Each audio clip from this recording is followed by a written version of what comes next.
Okay, so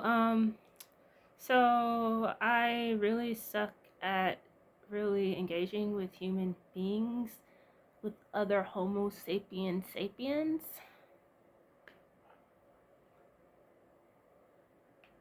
but I will take the effort to say hello.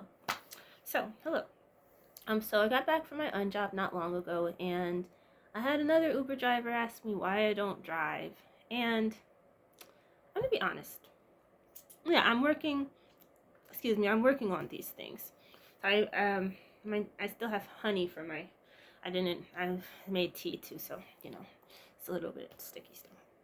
Well, basically, yeah,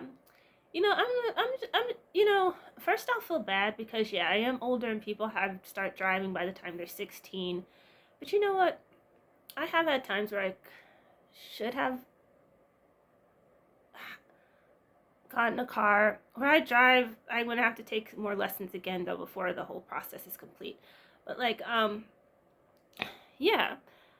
But then also my mother never drove, and when my parents separated, I never really learned, and I took the bus with all of my activities. My mom took the bus her whole life. And if my mom could instill certain things in me, riding MARTA her lifetime, it just kind of feels superfluous that I will have Uber drivers who are actually, by nature of the fact that your car is a business expense, you need, like, it just almost negates, like, you also don't have a car. You have a business vehicle that you need. And if it also functions as a car, that is very difficult to have to also maintain. So I think I have to just kind of stay humble and keep working and keep being patient, because it does get frustrating because I will feel bad, but at the same time I will think, no, think about it. If you have to ask to if you have to make a request for an Uber, and if a person has to get into the gig economy to drive an Uber, y'all aren't that there's a necessity there that is important to understand from both sides to be able to get from point A to point B in one's life. And I think that sometimes I feel like I'm having to interpret that in order to make myself feel okay, in order to kind of keep putting one foot in front of the other, and to kind of like build from just things that I haven't attained as of yet. And yeah, so I just wanted to say that. And also, also a lesson I learned too is that also I want to pay attention, like, if a person kind of says that they know something about a topic, then I proceed to school them on the topic. I have to watch when I do things like that, because that is really, really annoying. Yeah. It's really annoying. So I'm going to have to be mindful about that. And I wanted to do a quick list of things that I see to acknowledge them. And hopefully, with time, as my voice gets stronger, I'll be able to talk more in depth about things, because right now this is part of my healing journey. And if you do decide to join, thank you. And if not, thank you too. But I'll also say that, dang, I had one more thing to say. I think that's enough. Oh, yeah, I was going to say really succinctly, like, what's happening today, with all of the things happening with, you know, happening that I can't get away from. Literally, I do nothing, and I'm learning about all of the things happening in Minnesota, Minneapolis, and I'm building underground, God willing, still. But I think it's very important to stay on top of what's happening. And, rest in peace to those who have lost their lives throughout this process. and before this process that have foreshadowed this process. And I believe the saying is, if you know, you know. Now, obviously, that's AAVE, I know. And I do have African heritage, too. I'm a bicultural person. So, you know. But still, I'm seeing what language fits with me, because that's its own version of English as well. And I've been around several different versions of English, you know. So, yeah. It's sad because there has been so much state-sanctioned violence prior to this.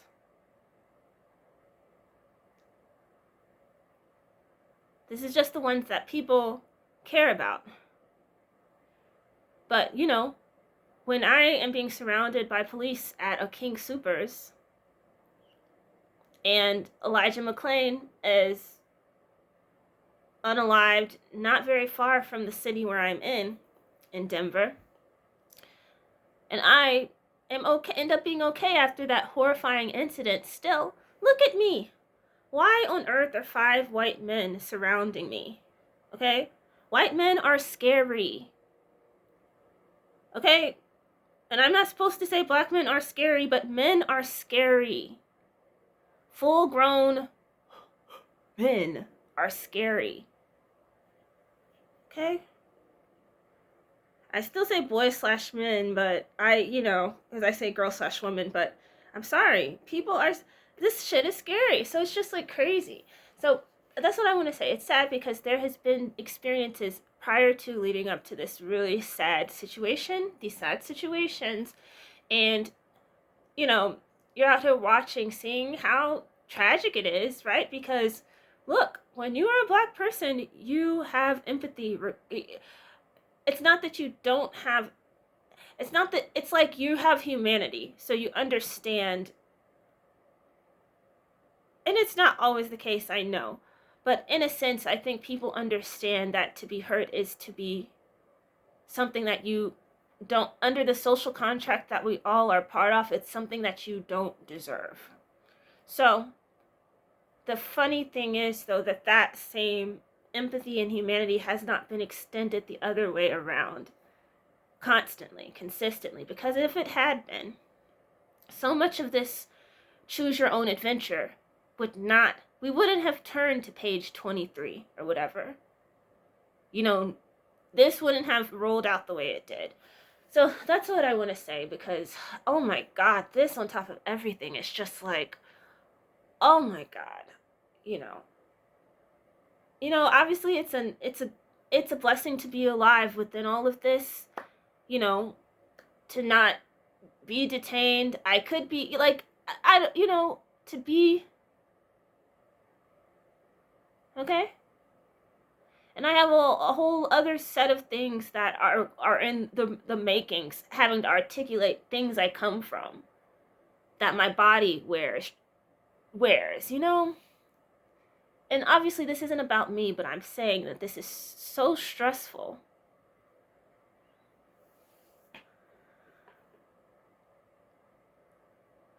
Because it makes it clear that anybody can, which has always been the case, but it makes it clear that anybody can get it.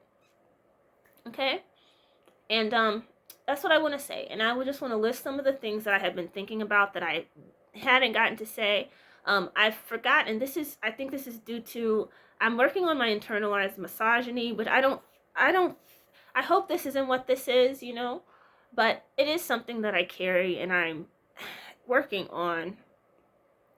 And yeah, so I forgot to say that my mom has a business, an MBA, a Master of Business Administration. Look, I don't have the vocabulary for these words. Like, this is not in my generational memory. And why is that? Because the girls and women before me would not have been having this type of education. That's what I came to the conclusion of. So my mom was unexpected to have this type of education. Not unexpected, but new. It was a new thing. and I'm learning a lot even with there's so many, even when there's so little information to start with. So I forgot to say that, and I want to make sure I say that because part of this system, this patriarchal system, wants very badly to course correct and to kind of demolish the girl that has shown that she has wings to fly within this system that tells her to die, bitch, die. And I am glad I'm my mother's daughter. I saw her struggle within her femininity, okay? Things didn't work out the way I know that she deserved, but I saw her struggle in her femininity, and that is some type of gift I'm trying to figure out. It's not the gift that you want, but there's something to that. So, okay. And then also,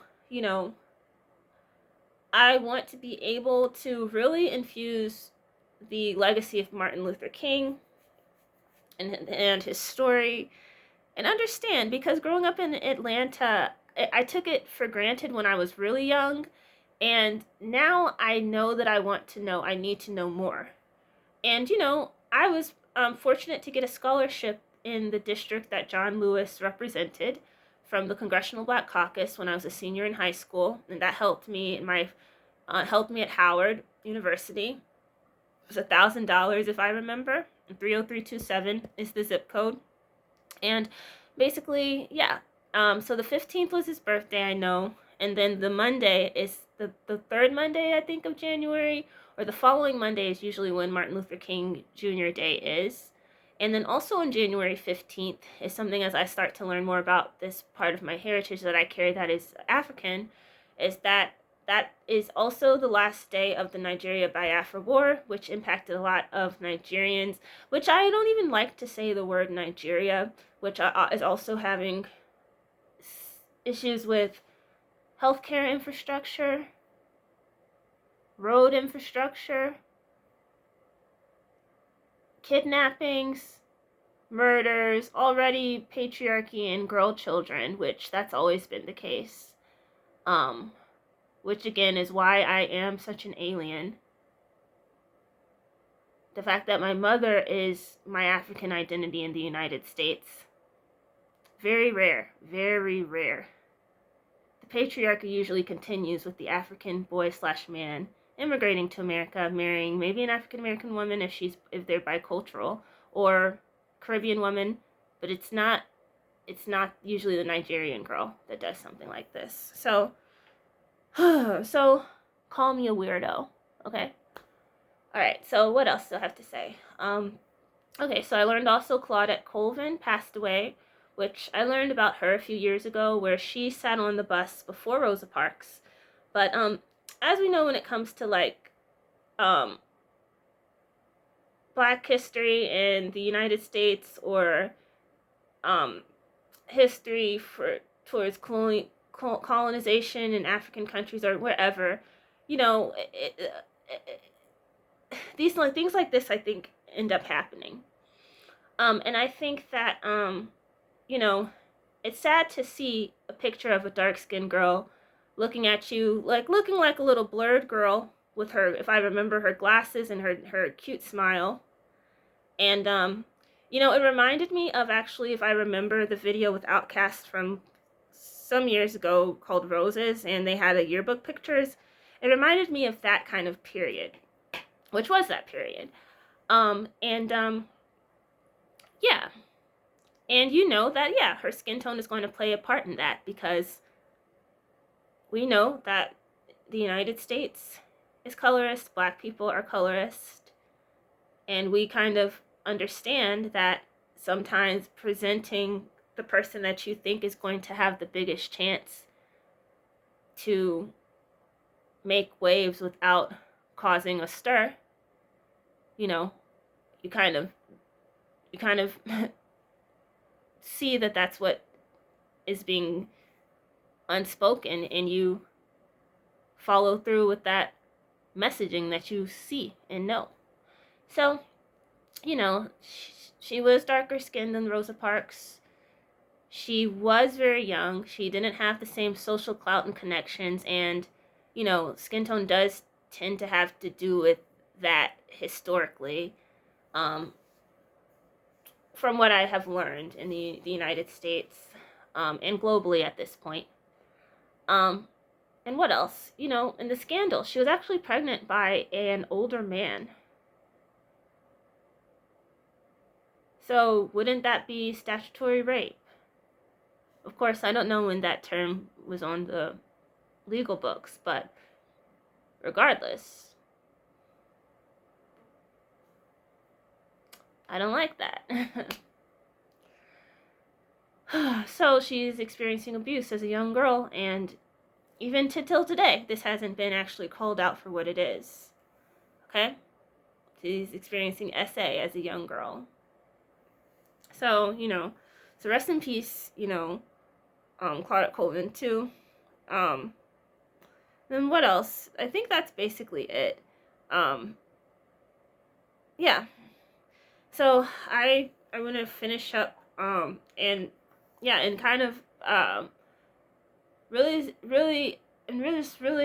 just have silence and have a moment of thinking and thought, and get a little bit of stuff done before I go to sleep, which is it's always a gift to be able to, even if I'm not where I want to be, have the chance to continue to put one foot in front of the other, even on the hard days, which is right now quite a bit. Okay, have a good night. This is a 17-minute video again. All right, let me go. Bye-bye.